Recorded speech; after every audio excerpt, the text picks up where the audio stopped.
Hello and welcome. I'm Leigh-Ann Gerrans and you're watching W News, broadcasting live from the Al Arabiya headquarters. These are our top stories. US cities brace for more protests. Los Angeles police say mass arrests made in areas which were under curfew. After a public feud, Elon Musk regrets his words about the US president. Will this be the makeup after the breakup? In southern Lebanon, a UNIFIL peacekeeper is slapped during a confrontation. We speak to a spokesperson from the peacekeeping team about the escalating situation. Iran and Pakistan are intensifying deportations of Afghan nationals, with returnees reporting mistreatment.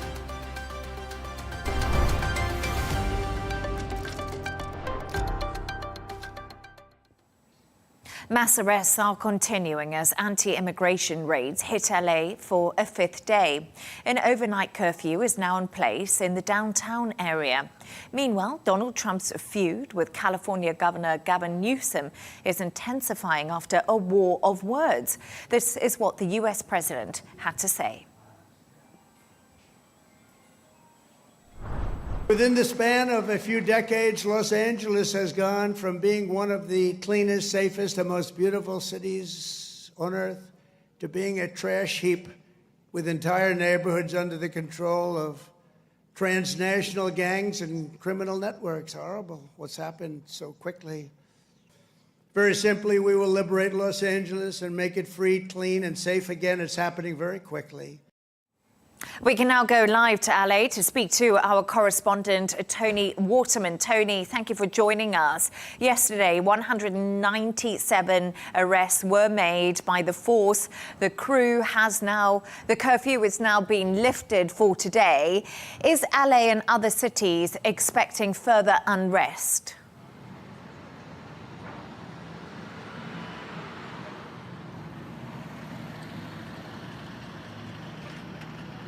Yeah, we are expecting that there will be more protests today. And just to clarify, that 197 arrests, that was before the curfew had been put in place, because there was a number of clashes that took place between demonstrators and police right outside this detention facility right here behind me during the day.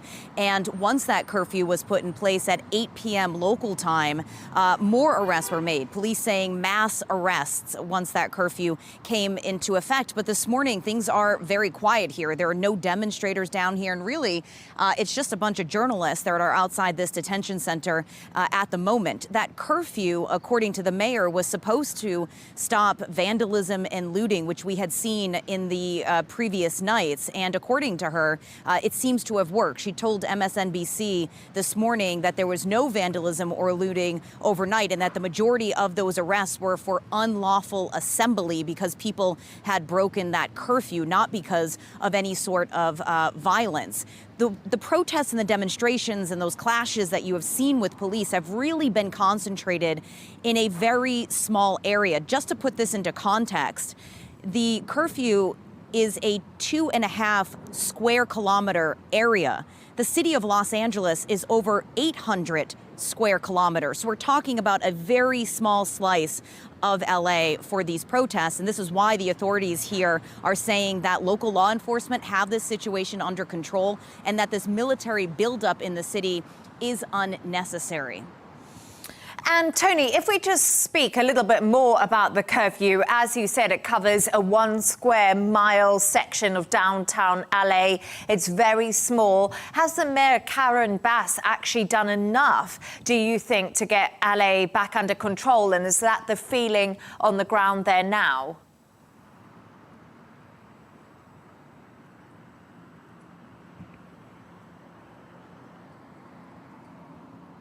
The feeling on the ground is that this situation is under control. We did have, of course, a lot of chaos in the initial couple of days of these protests, where you saw those very dramatic images of cars being set on fire, of these interactions with police. They were using tear gas and flashbangs. We do still see that kind of stuff, but we are not seeing cars on fire anymore. The vandalism has mostly stopped. You see a lot of cleanup crews around the city scraping graffiti off the sides of buildings, off of windows. But the real kind of dramatic stuff seems to be under control. And officials here would say it was always under control, that there was no need for this buildup. You talked about the spreading of these protests. We are expecting more to take place here in Los Angeles, but we are now starting to see these demonstrations from coast to coast. And you have cities across the country bracing for those today, from Eugene, Oregon to Raleigh, North Carolina to New York City. And in fact, in the state of Texas, which you know is a very red Republican state, the governor, Greg Abbott, has already preemptively deployed the National Guard because they are expecting mass protests across that state today. And the National Guard don't actually have the capacity to make arrests, but they have been teaming up with ICE. So are the deportations just set to continue with even more strength going forward, despite the protests we've seen?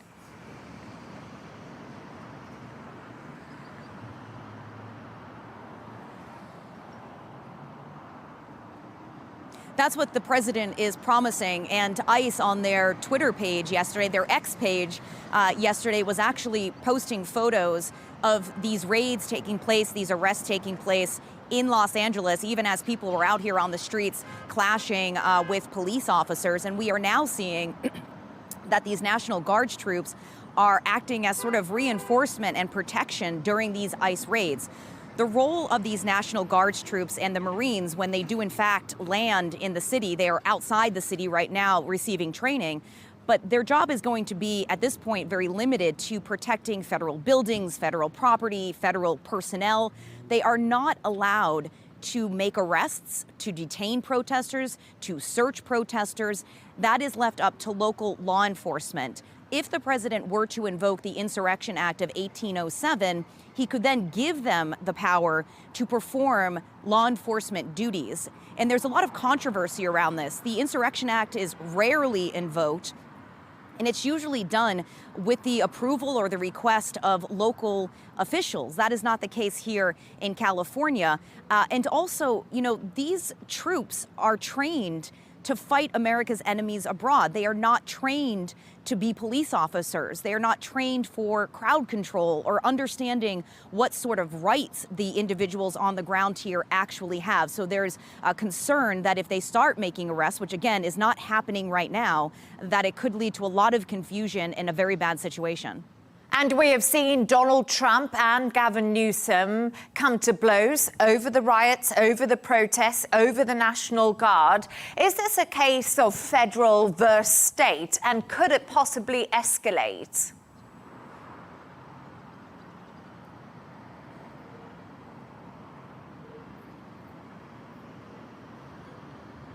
I think that it's federal versus state, but it's Republican president versus Democratic governor, and it's also man to man. These two gentlemen have a long, simmering feud between them. They do not like each other, and so we have seen this war of words between them. And the Democratic governor, Gavin Newsom, gave this very forceful address to the public last night. He condemned the president for the deployment of these troops and said that Donald Trump was assaulting democracy in the United States. Of course, the president has claimed that Gavin Newsom is just completely incompetent in his job, that he has not been able to keep this situation under control. And he likes to, kind of reflect back to the awful fires that we saw last year, when Donald Trump also accused Gavin Newsom of not having that situation under control. And the president says that if he did not deploy these troops here in Los Angeles, that the city, in his words, would be burning. So there's a lot of feud between them. But what Gavin Newsom is saying right now is that what is happening here in Los Angeles is a test case for the rest of the country. These protests are spreading, and the president has not ruled out deploying the military to other cities where these protests are taking place, especially as we head into this weekend when he is holding a massive military parade in downtown Washington. Toni Waterman, man to man, thank you so much for your reporting there from LA. Much appreciated.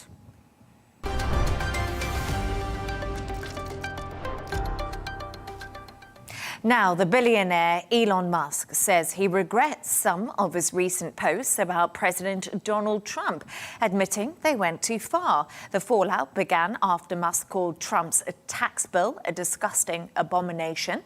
Trump later declared their relationship was over. Could Musk's latest remarks help mend these broken ties? Let's speak to John Kavulich, Senior Editor for Outcome Modeling Analysis at Issue Insight. So, John, is this the makeup after the breakup, potentially? It's part one in the breakup process, and then moving toward a moment of renewal. It is instructive that Elon Musk said that he regrets some of the posts. We don't have a list of the posts, and we don't know, more importantly, how he ranks each one of those posts. So which one is he regretting? And when you look at all of them that he did, is it an important one? Is it one that offended President Trump, or does he regret the ones that really didn't do anything? Yes, that is the big question. Which ones did he regret? But I don't know, John, will we see President Trump forgive and forget, or is he likely to hold a long-term grudge against Elon Musk? To be honest, on a personal note, I always think the bigger person apologizes first, but I could be wrong. Well, in this case, you sort of have two little people in terms of they have oversized egos, and with that massive size of those egos, they're incredibly fragile. They're like eggs. They're like eggshells. They're not made out of steel. And in President Trump's case, we know that he doesn't take any slight lightly, and he does have an ability to sort of roll through it because he's transactional. So if Elon Musk apologizes but isn't quite clear about what he's apologizing for, President Trump just looks and says, he said, I'm sorry, so I can move on. But President Trump keeps in his back pocket, wait a minute, what really didn't he apologize for, and all that. So Elon Musk is certainly not, out of the proverbial woodshed. He's probably, peeking out the door, but he's still in there. And this is really an issue of his ego. When you're around people that are powerful, and in this case, you're around the President of the United States, you're at the White House, you're on Air Force One, you're on Marine One, you're sleeping in the Lincoln bedroom, you're in the Oval Office, you have an office in the old executive office building, you're in the presidential motorcade in the Beast. When all that's going on, the people around the principal start absorbing it, and they almost feel as though now it's part of them. And with Elon Musk, I think that's sort of what happened, where the world's richest guy on paper started to believe that he had those powers of persuasion and just power, and he didn't. The president of the United States is different, and I think Elon Musk is learning a painful lesson that you take on a president who is outside all of the norms in terms of attacking back, and he'll hit your business, and your business will suffer, and it doesn't matter whether you own Twitter. He owns the White House. And that's a really good point, because as we do know, Elon Musk, he's the richest man in the world. He donated over $290 million to Trump's campaign and was seen really as Trump's right-hand man. Everyone went on about the bromance between the two individuals. But what did this cost Elon Musk from a business point of view and also from a reputational point of view? We're not able to quantify that other than looking at the stock of Tesla, which has been erratic the last weeks. Twitter, of course, is harder to look at in terms of are there people that ran away and went over to President Trump's company, Truce Social, or are there people less posting? It's hard to quantify, but what we all can see is that President Trump made it clear he wasn't happy. And President Trump didn't move toward Elon Musk saying, Elon, I love you like a brother. I love you like a son. I need you back in the fold. Forgive me for insulting you or being mean to you. No, this was Elon Musk realizing that he has government contracts, and President Trump will go after those contracts. And then it's also the way in which regulations are managed by the U.S. government. An official can speed up the process or can go exactly as the process requires, and that can hurt Elon Musk. He's got the driverless vehicles that he's planning to begin in Texas. Of course, very Republican state. The governor there very much supports President Trump. Alphabet has its Waymo, which of course has been seen in the recent riots in LA. But President Trump could easily say, let's just do everything by the book. And whether it's SpaceX, whether it's Tesla, whether it's the driverless vehicles, he could make life really miserable for Musk. And I think Mr. Musk has learned a painful lesson that you might have more money than anyone else in the world, but you do not have the title President of the United States. And they're very, very different animals and different beings. Yes, indeed. Vice President J.D. Vance has said he hoped Elon would come back into the fold. However, former Trump aide Steve Bannon has called for Musk's deportation. Very split views there. What does the future actually hold for Elon Musk now? And do you think politics will ever be part of it again? I think he will, look toward the midterm elections in November 2026, where the entire 435 members of the House and 33 members of the Senate are up for re-election. That's going to be very important to the Republican Party. My guess is that Elon Musk is going to spend the next months focusing on his businesses, getting those working well, having some successes with SpaceX, because President Trump very much likes anything to do with space and rockets and big things launching. That would do very, very well to sort of bring him back into the fold. President Trump does have a history of not liking people and then forgiving them, because for him, the process of forgiving demonstrates his raw power, that I have the ability to pardon you or to allow you back into the tent, maybe just a little bit. Maybe you'll go to one Mar-a-Lago event instead of two. Maybe you'll be outside the rope line instead of in with the VIPs, but slowly he'll bring him back in. But he's going to make him know at every juncture, remember, I'm the president, you're not, and I'm doing you a favor by letting you back in.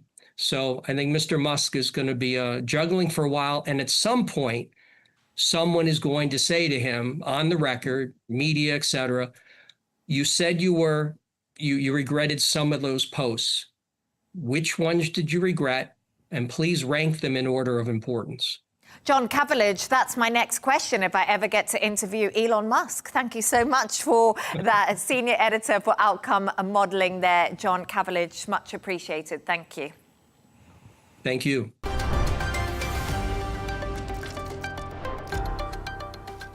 Let's take a look at some of the other stories making the headlines today. Benjamin Netanyahu's government faces a major test after the opposition submitted a bill to dissolve the Israeli government. The ultra-Orthodox parties are furious those in power have failed to pass a law exempting their community from mandatory military service. The Knesset is set to hold a preliminary vote to dissolve itself following the dispute, a first step that could lead to an early election. Poland's pro-EU government faces a confidence vote in parliament as it attempts to demonstrate that it still has majority support. The vote was called by Prime Minister Donald Tusk after nationalist Karol Nawrocki won the presidency. After the vote of confidence, Tusk said there will be a cabinet reshuffle which will happen in July. The European Union has rejected France's proposal for a bloc-wide social ban for children under the age of 15. It follows the murder of a teaching assistant by a 14-year-old boy, which happened yesterday. Macron has vowed to go ahead with the ban, saying social media can have negative effects on children's mental and physical health. And Kabi Lam, the world's most viral silent TikTok creator, has left the US after being detained by ICE in Las Vegas. A US immigration spokesperson said the Senegalese-Italian creator overstayed his visit. ICE granted the influencer voluntary deportation on the 6th of June.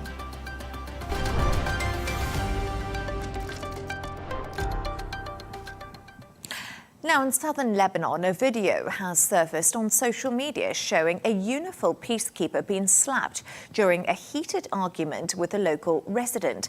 The incident comes amid growing uncertainty over the peacekeeper's future in the region.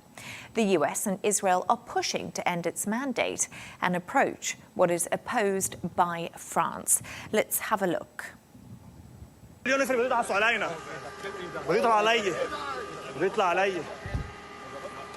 Hey! Don't touch him! Hey! Hey! Don't touch him! Don't touch him, Oula!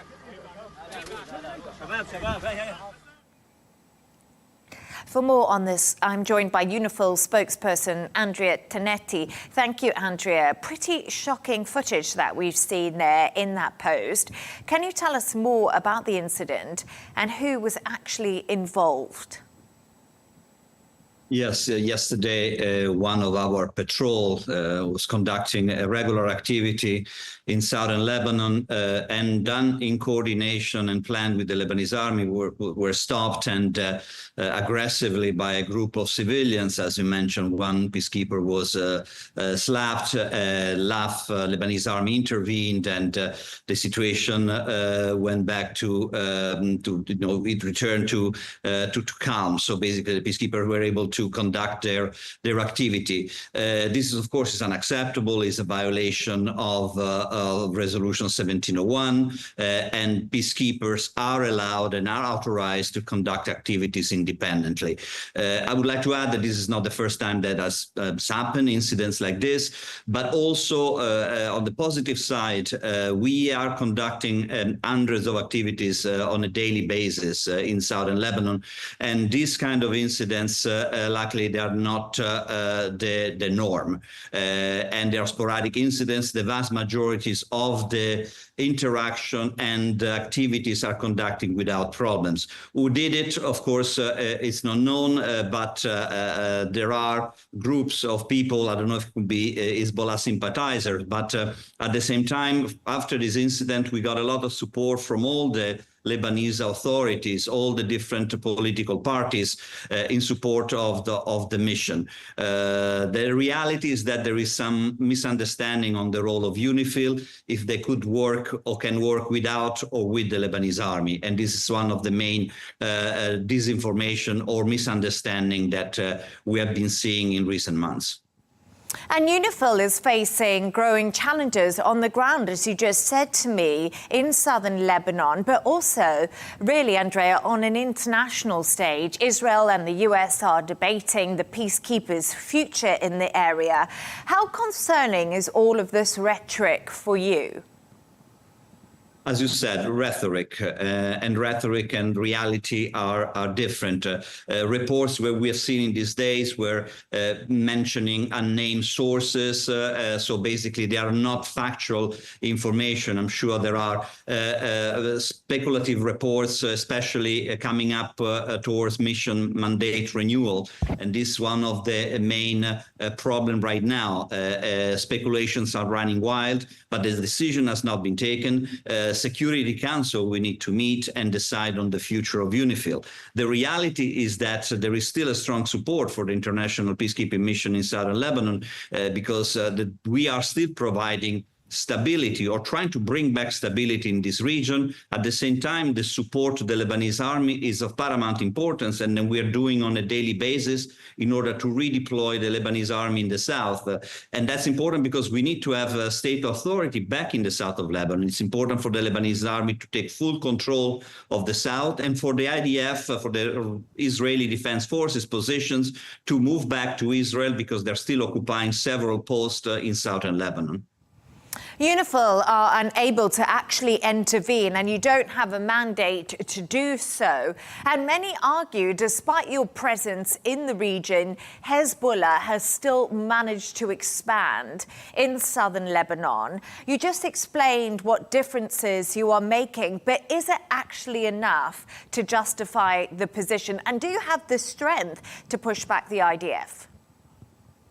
Well, the political situation and in the region has changed drastically in the last several months. Even the government in Lebanon has changed. So the situation is very much different. There is more space at the moment for everyone to be able to work for the full implementation of the resolution. In the recent months, we have been able, together with the Lebanese army, to monitor the area, but also to find over 250 different ammunition cache, bunkers, and positions, and all reported to the Security Council. And whatever we found, we also reported to the Lebanese army. So a lot of things have changed. The Lebanese army is increasing the number of troops in southern Lebanon. This is another positive sign. We're also important in the south because we're still supporting the local population. At the moment, most of the areas close to the blue line have been completely destroyed.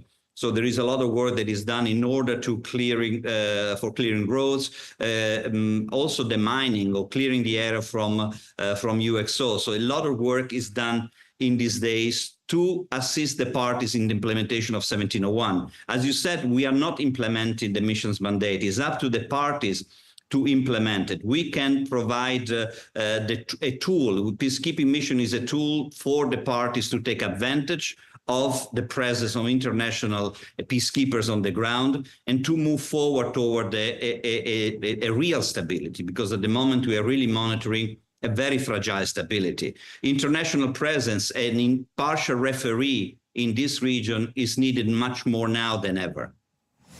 So in a sense, militarily, UNIFIL isn't effective at this time, but it is helping.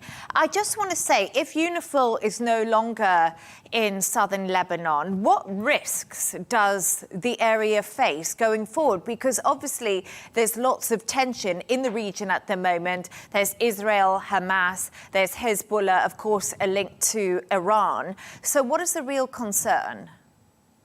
Exactly. This is a very good point that we raise all the time. Just imagine what could happen to the south of Lebanon, to the region, if all of a sudden there was no international presence whatsoever, if over 10,000 peacekeepers from 48 countries would not be there at the moment. What could happen? So the mission is important for regional stability. And despite the rhetoric, the presence is valued by the international community. We stayed here during the conflict. As you said, we don't have an enforcing power because we don't have that mandate. But during the crisis, during the conflict, we decided to stay. We didn't move. We didn't leave. We kept our presence, although we're injured referees, all our peacekeepers, in terms of not capable at the time to move around because of the conflict. The presence was very important in order to monitor and report, and also to assist the local population. So, despite the limitation of the mandate,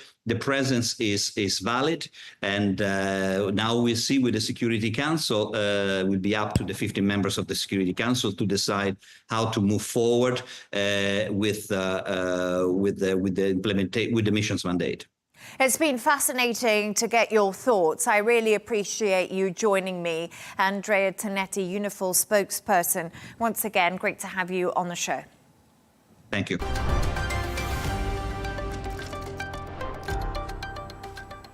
Now, beyond the US, a growing deportation crisis is unfolding as Iran and Pakistan crack down on Afghan refugees. Thousands are being sent back to Taliban-run Afghanistan. In Iran, census slips issued in 2022 were abruptly voided, with 2 million Afghans ordered to leave by June the 5th, which was yesterday. Deportations since then have been described as chaotic, with little legal or humanitarian support in place. For more on this, I'm joined by Shukria Barakzai, former Afghan MP and member of the Afghan peace negotiating team. Shukria, absolute pleasure to have you on the show. Thank you for your time. Is Afghanistan prepared to receive and reintegrate the hundreds of thousands of people returning to the country from Iran and Pakistan, as we have seen chaotic border scenes? Thank you for having me. Of course, Afghanistan is not in the normal situation to open herself for such a big and large number of deportation. Allow me to say a few things before. This deportation is not simple as we think, as we thought. Iran is, for instance, they are a member of United Nations and they signed the Refugee Convention in 1951. And according to that conventions, they are not allowed to deport Afghans because it is going to be against Article 33 on that convention, the rights of or the condition of non-refoulement, because on that one, they cannot send people where their life is under threat. We all know the situation of Afghanistan since 2021 August till now was been changed massively. 8 million Afghans flee the country since then. And now, because of lack of education for girls, because of lack of job opportunity, political crisis, humanitarian crisis was shouting very loud in the past 4 years. 50% of population are living below poverty, and that massive millions of Afghans from Pakistan and Iran will be another extra heavy load on the situation that Afghanistan does. The lack of access to healthcare service, the poor service, social service from the government to the public, the lack of shelters are one of the greatest challenge. Beside of that, unfortunately, for those families that they left Afghanistan just for the sake of their safety and their children and their female member of their family, education and high education, this is quite sad to see because they don't have any future. They start in the past 4 years or before in Iran or in Pakistan, and now they go back in a circle which is they avoid to not seen and to not be discriminated. That's why it's pretty difficult time right now in the eastern side of country and also in the southern side of the country. If you see the big campus for the returnees and their life condition in such a hot and harsh hot season, it's quite in danger. I could say the lack of primary services is also one of the big challenge that they are facing at the moment. Shukria, I just heard you speaking there to me and explaining the situation. 50% of people living below the poverty line, 8 million fleeing Afghanistan. The situation is immensely difficult. Iran's deputy foreign minister says Iran can no longer afford to host Afghan refugees. I know you mentioned the refugee convention that was signed by Iran, but Iran economically says right now it just can't afford the extra refugees. Do you agree with this assessment of the situation? I wish the Iranian government will be transparent when they are delivering any messages. Which kind of service they provide for Afghan refugees for the past 4 decades? Afghan refugees was not heavy load to Iranian shoulder because Iran, because of Afghan refugees, got a lot of support from United Nations, and Iran government are not providing any kind of support to the refugees. Even they are not letting our kids to go to governmental school or high school.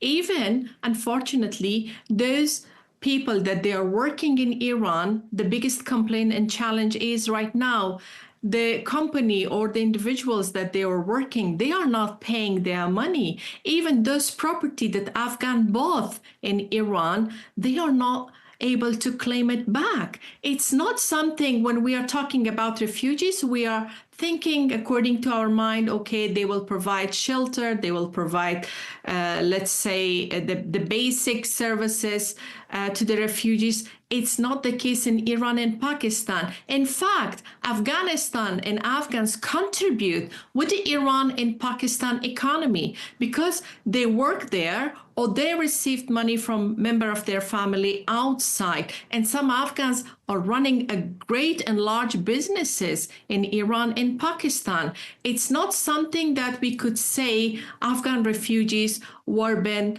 economically something that Iran government will look after them.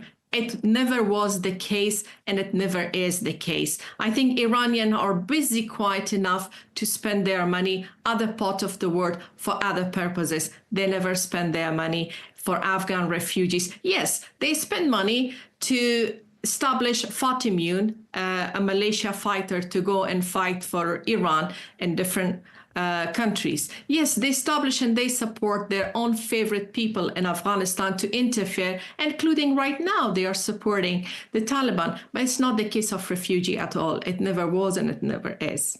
Pakistan claims it is deporting Afghans due to concerns about terrorism. How has the Taliban responded to the recent waves of repatriations? What are the Taliban saying? Well, of course, Taliban ask, according to their official statement, to the government of Pakistan that stop it for now. And of course, they start to build a kind of council between 2 countries and 2 states, because some of the investors, Afghan investments or big businessmen, their property and their capital, their money are been stacking in Pakistan, and they are trying to find a way how they can get it back. So for that purpose also they established something. But to be honest, the relation between Pakistan and Taliban is much different, the relation from Pakistani government towards, or their policy or their behavior towards Afghans, unfortunately, no matter in which part of the Pakistan they live, they are under pressure. Despite of they are paying for their police, they are paying for their visas, they are paying for their documents. They bought the house, they invest, they have their lands, they have their business, but you don't know, never, even people with the document, they are going to be deported. It is something very sad because the lack of management within Afghan government was been one of the biggest challenge, but the issue of refugee was always been used as a pressure point to the government of Afghanistan. And right now, for the de facto authority, I'm not sure how they're going to handle, because they're quite new for diplomacy. They're quite new. Even they don't know how to deliver, how to manage.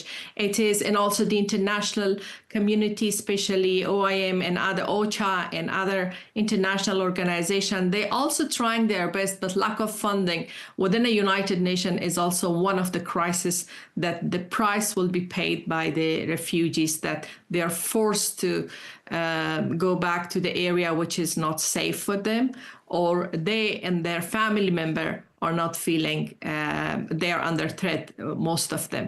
But despite of this, it is important for accountability. I think there should be some sort of accountability from those states that they are claiming they are part of the international community, they are part of United Nations, but they are never doing their own homework, John, properly done. I do understand undocumented refugees are a large number, but identifying them is also a great challenge for Afghans. Afghanistan shouldn't be a safe land for those terrorist networks, which is they don't have space and place within the entire world. This is the biggest concern among every citizen of Afghanistan. Shukria Barakzai, I'm so sorry. We are no longer have any time left, but it was brilliant to hear from you. Thank you so much for your thoughts. Former Afghan MP and member of the Afghan peace negotiating team. Once again, thank you for joining the show.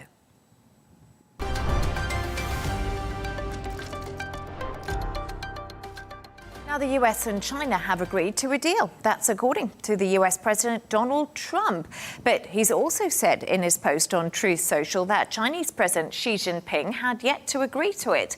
Chinese and US trade negotiators held talks for 2 days to try to build a tariff truce brokered in Geneva last month. Camille Nedelec in Hong Kong sent us this report. Striking a triumphant tone, US President Donald Trump declared that the deal is done. Posting on his social media platform Truce Social, Trump said that Beijing had agreed to relax curbs on rare earth minerals. Now, that was a crucial issue for US negotiators, as the US needs those resources for everything from mobile phone manufacturing to computer manufacturing to electric vehicles, and American manufacturers had been feeling the pinch.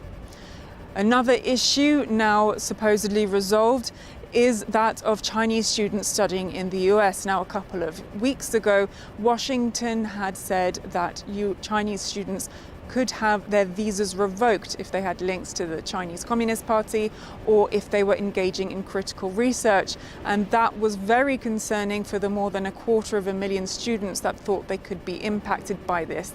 That measure is no longer going ahead.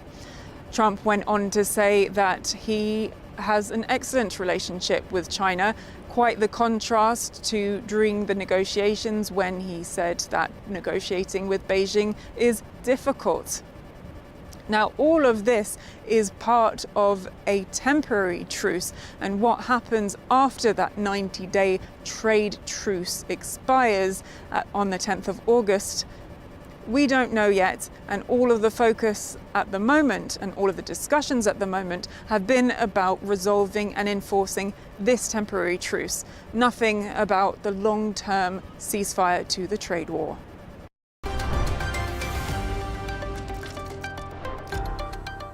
A reminder of our top stories. US cities brace for more protests. Los Angeles police say mass arrests made in areas which were under curfew. After a public feud, Elon Musk regrets his words about the US president. Will this be the makeup after the breakup? In southern Lebanon, a UNIFIL peacekeeper is slapped during a confrontation. Iran and Pakistan are intensifying deportations of Afghan nationals, with returnees reporting mistreatment. And that's all from us on W News. Don't forget to subscribe to our YouTube channel and, of course, follow us on X. We'll be back in a couple of hours' time with W News Extra. Goodbye and thank you for joining us.